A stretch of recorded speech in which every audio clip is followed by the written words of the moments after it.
마태복음 5장 13절에서 20절까지 말씀입니다. 너희는 세상의 소금이니 소금이 만일 그 맛을 잃으면 무엇으로 짜게 하리요? 후에는 아무 쓸데없어 다만 밖에 버려져 사람에게 밟힐 뿐이니라. 너희는 세상의 빛이라.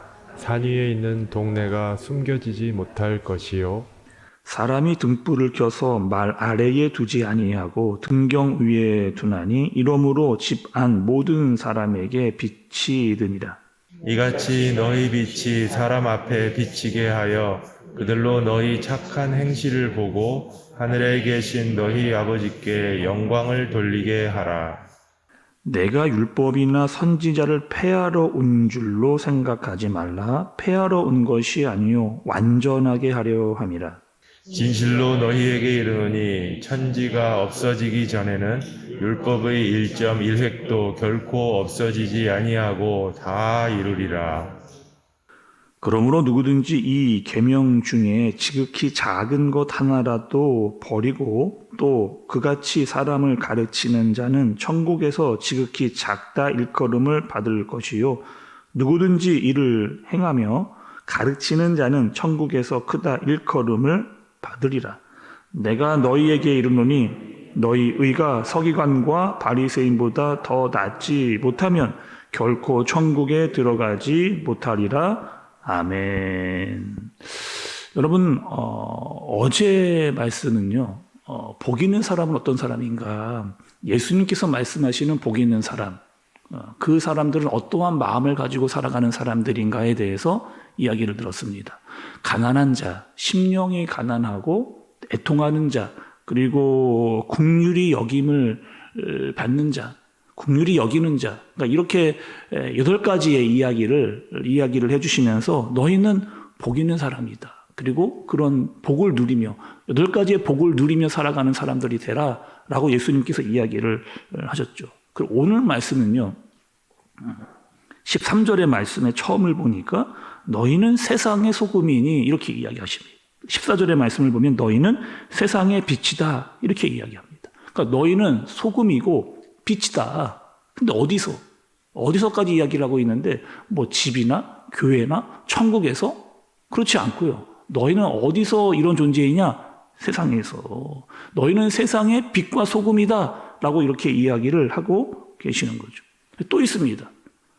너희는 앞으로 빛이 될 거야. 또 너희는 앞으로 소금이 될 거야. 라고 말씀을 하지 않으시고 예수님은 뭐라고 이야기하시느냐? 너희는 이미 소금이고 너희는 빛이다. 이렇게 이야기를 하는 거죠. 너희들은 이미 하나님의 통치를 받는 자들이고 그리스도인이다. 그러니 어떻게 하는 거예요? 빛으로 소금으로 살라.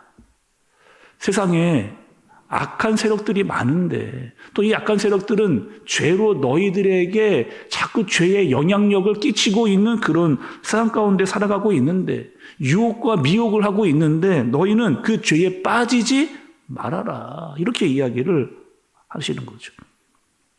악한 세력들, 여러분 그 세상의 죄는요 자꾸 사람들을 부패하게 만듭니다. 또 맛이 없게 하고요 또 썩어지게 하는 그런 역할을 하는 겁니다. 그런데 너희가 소금이 되라고 하는 그 이유는요, 여러분 소금은 어떤 역할을 하나요? 어떠한 음식을 만들 때 반드시 필요한 그 맛을 내는 역할을 하는 것이 소금이에요. 또 그 음식이 상하지 않도록 하는 것도 바로 소금의 역할입니다. 또 세상이 점점 죄 때문에 어두워가고 있는데 너희는 그 어두움의 영향을 받지 말고 너희는 빛으로 살아라. 이렇게 이야기를 하고 계시는 겁니다. 여전히 하나님의 통치를 받지 않는 사람들은 죄 가운데에 머무면서 그것이 죄인지도 모르면서 살아가고 있고 또 점점점 죄에 빠져가는 사람들이 있다는 거예요. 여러분 그 이단들 있잖아요. 이단들은 자기가 어두움에 있는 줄도 모르고 더 깊은 어두움으로 들어가는 사람들입니다. 그리고 그 어두움을 막 증거하고 우리에게 전달하는 그런 역할을 한단 말이죠. 잘못된 철학이라든지 속임수와 문화 이런 것들로 하나님의 통치를 거부하면서 잘못된 생각들을 우리에게 알려주는 그런 존재. 근데 너희는 그런 존재 아니라는 거예요. 너희는 무엇이다? 세상의 소금이고 너희는 세상의 빛이니 그 역할을 감당하면서 그 정체성을 알고 살아가라. 진리를 세상에 좀 드러내고 맛이 없는 세상에 진정한 맛이 무엇인지를 드러내면서 살아라. 이렇게 예수님께서 이야기를 하시는 겁니다. 또 이어서 예수님은 또 이렇게 이야기를 하세요. 17절의 말씀을 여러분 좀 보시죠. 17절에 내가 율법이나 선지자를 폐하러 온 줄로 생각하지 말라. 폐하러 온 것이 아니요 완전하게 하려 함이라. 이렇게 이야기를 했습니다. 당시에 여러분 유대인들은 예수님이 하시는 행동이 좀 이상했습니다. 아니 예수님이 분명히 유대인으로 왔다 그러면 율법을 철두철미하게 지켜야 되는데 사람들이 보니까 예수님이 오히려 율법을 어기는 것 같은 행동을 하실 때가 여러 차례 보이는 거죠. 너가 유대인으로 어떻게 율법을 이렇게 어길 수 있느냐라고 이야기를 했는데 그건 예수님을 제대로 알지를 못했기 때문에 예수님을 오해하고 비난을 했던 거죠. 또 예수님께서는 오늘 이렇게 이야기를 하십니다. 율법을 완전하게 행하러 왔다라고 이야기를 하셨는데 이 완전하게 하시겠다라고 하는 의미가 여러분 어떠한 의미냐? 이것이 중요하다는 거죠. 예수님께서 말씀하셨을 때 내가 가장 큰 계명을 너희에게 알려주겠다라고 하면서 알려주신 그 계명은 여러분 뭐예요? 첫 번째 계명은 하나님을 사랑하는 겁니다. 하나님을 사랑하는 것이고 두 번째는 이웃을 사랑하는 거예요.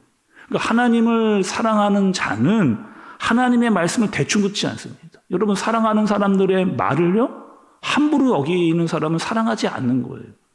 상대방의 이야기를 잘 듣고 상대방을 정말 사랑하는 사람들은 그 마음을 끝까지 지키려고 하는 그런 마음이 있다는 거죠. 사랑하는 여러분 연인들을 보세요. 그들의 이야기는 상대방이 이야기할 때 허투루 듣지 않습니다. 자세히 듣고요, 잘 듣고요, 그것을 꼭 지키려고 하는 그런 마음을 가지고 있거든요.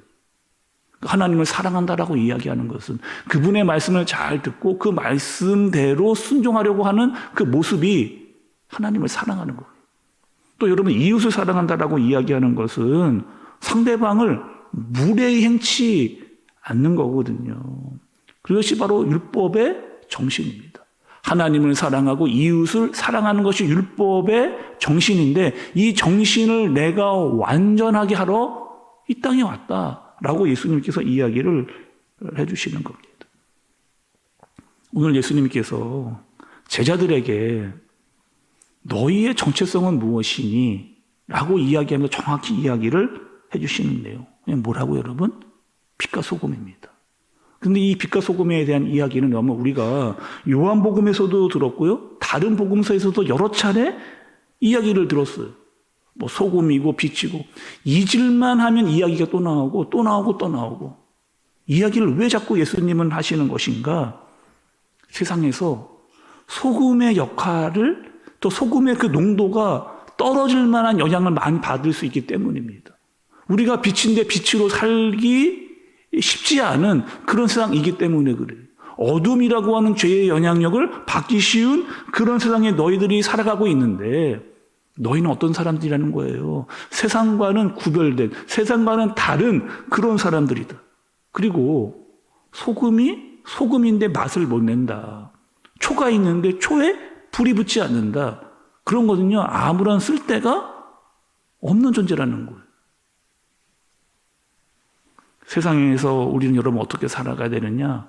세상 사람들과 똑같이 그러니까 그 죄의 영향력에 빠져서 어두움 가운데서 맛이 없는 모습으로 사는 그런 모습이 너희는 아니라는 겁니다. 구별된 사람으로 예수 그리스도의 맛을 내며 빛을 드러낼 수 있는 사람으로 너희는 살아야 된다. 이렇게 말씀을 하시는 거죠. 여러분 이런 말씀이 있잖아요. 술에 술 탄 듯 물에 물 탄 듯 이런 말이 있습니다. 그럼 이런 뜻이 뭐예요?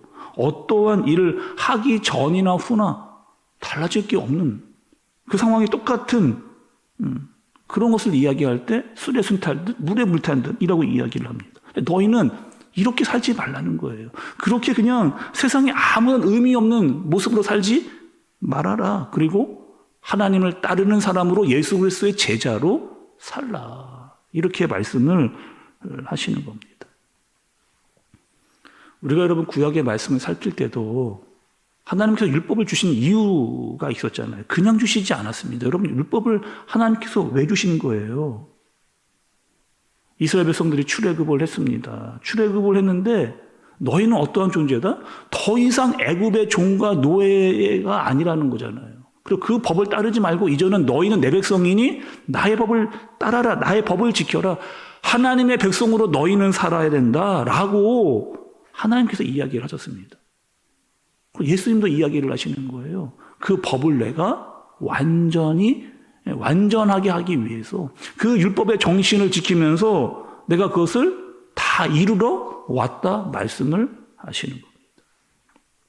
예수님은 이 땅에서 하나님의 아들로 사셨어요. 세상의 빛으로 소금으로 예수님이 사셨습니다. 그리고 사랑으로 사셨어요. 그렇다면 너희들은 어떻게 살라는 겁니까? 너희는 하나님의 사람으로 살라. 너희는 빛과 소금으로 살라. 너희는 사랑으로 살라. 예수님이 그렇게 사셨듯이 너희도 그렇게 살라. 이렇게 이야기를 하십니다. 때론 여러분 우리가 살다가 여러 선택의 순간들을 만나잖아요. 어떤 것이 옳은 것인가 그른 것인가 판단하고 선택해야 될 순간이 있잖아요. 그때 예수님이라면 어떠한 선택을 하셨을까? 잊지 말라는 거죠. 찾고 묻고 따지고 그때 기도해야 된다는 겁니다. 그리고 세상이 원하는 그런 선택이 아니라 하나님께서 원하시는 그리고 기뻐하시는 그런 삶을 살아라.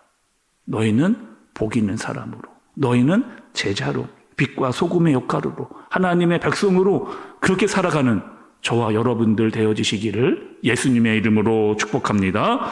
기도하겠습니다. 하나님 아버지, 예수님께서 이 땅에서 우리에게 어떻게 살아가야 될지에 대한 정체성에 대해서 분명하게 알려주셨습니다. 너희는 소금이고 너희는 빛이다. 맛을 내야 되고 어디로 어떻게 살아야 될지 예수님께 빛을 받아 빛을 비출 수 있는 존재다 라고 말씀을 하셨습니다.